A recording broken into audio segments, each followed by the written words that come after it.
You know that feeling, right? You walk down one street and it just feels safe. But then you turn a corner and suddenly you're on a street that feels kind of unsettling. Well, it turns out that feeling is totally real. It's not just in your head. The way a place is looked after, or not, sends these huge signals about how safe it is. So let's get into it. So, what's the secret sauce here?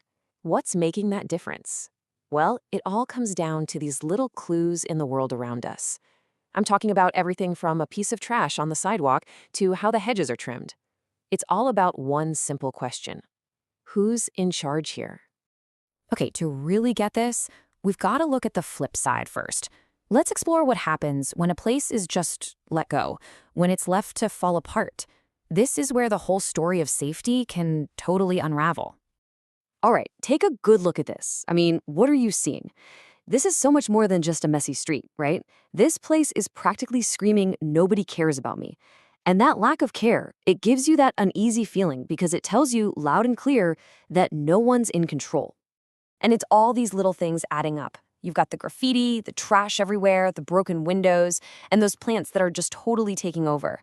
Every single one of them is a signal, a little red flag. They're all saying the same thing. Hey, nobody's watching. There's no one here who owns this place and actually cares about it. And this really gets to the heart of it. This isn't just about things looking ugly. The neglect itself is a message. It's a billboard that says, no one is in charge. And when you have that kind of vacuum, well, it's basically a wide open invitation for trouble. But, and this is a big but, here's the good news. Just like neglect can tear a place down, a little bit of maintenance can build it right back up. So let's check out what that transformation looks like and see how some simple upkeep can totally flip the script on a place's security. Wow. I mean, the difference is just night and day, isn't it? It's the exact same street, but the whole vibe is completely different. What we're looking at is a massive shift, not just visually, but in how it makes you feel. It goes from a place that feels kind of dangerous to one that feels totally safe and looked after. And here's the key idea. All that maintenance, it's basically a form of communication. It's sending a silent message that says, someone is here, someone is managing this place.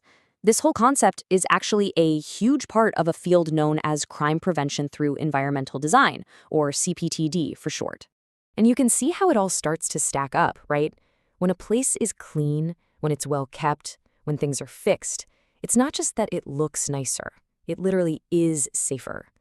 It becomes a space where the environment itself kind of pushes back against bad behavior.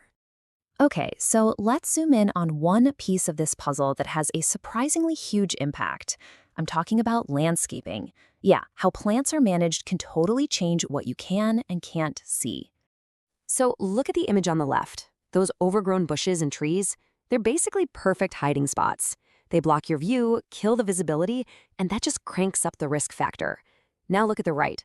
Totally different story. It's open, it's visible, it just feels safe. And this really breaks down why that is. Good upkeep, like trimming those plants, supports something called natural surveillance. You're just keeping the sight lines clear. By getting rid of those hiding spots, you make it way, way harder for someone to do something they shouldn't without being seen. All right, so let's bring people into the picture.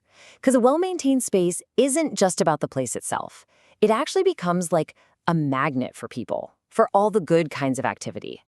See, on the left, that neglected street is a ghost town. But look at the right. That vibrant, cared-for street is full of life. It invites people in. You've got shops open, people strolling around, grabbing a coffee. The famous writer Jane Jacobs had a great name for this: eyes on the street. And that brings us back to that key idea of natural surveillance. It's not just about being able to see. It's about having people there doing the seeing. You know, there's a real sense of safety that comes from just seeing other people going about their business. These active, busy places almost police themselves just because they're full of people. So you see, maintenance is really the foundation of it all. It creates that welcoming vibe that brings people out, and that activity is what naturally keeps crime away. And bonus, it helps build a stronger community too. And you know what? This isn't about massive, expensive overhauls. Not at all. In fact, sometimes the most powerful messages come from the smallest little fixes. The details, they absolutely matter. Think about it. A broken fence, a busted bench, some cracked pavement. On their own, they might not seem like a big deal. But when you let them pile up, they all contribute to that feeling of decay. Fixing them, on the other hand, sends this constant, powerful signal that someone is paying attention. I mean, just put yourself in the shoes of someone using the space. A broken bench kind of says, this place is forgotten, and hey, maybe you are too. But a fixed up bench, that sends a totally different message. It says, you belong here. We care about this place, and by extension, we care about you. So, if we boil it all down, what's the big takeaway?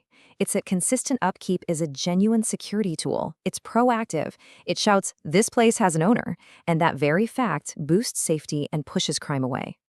In the end, it really comes down to a simple but pretty powerful idea.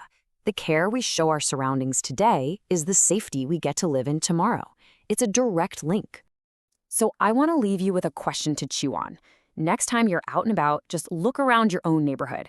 What's one small sign of care, one tiny act of maintenance that you think could make a really big difference right where you live?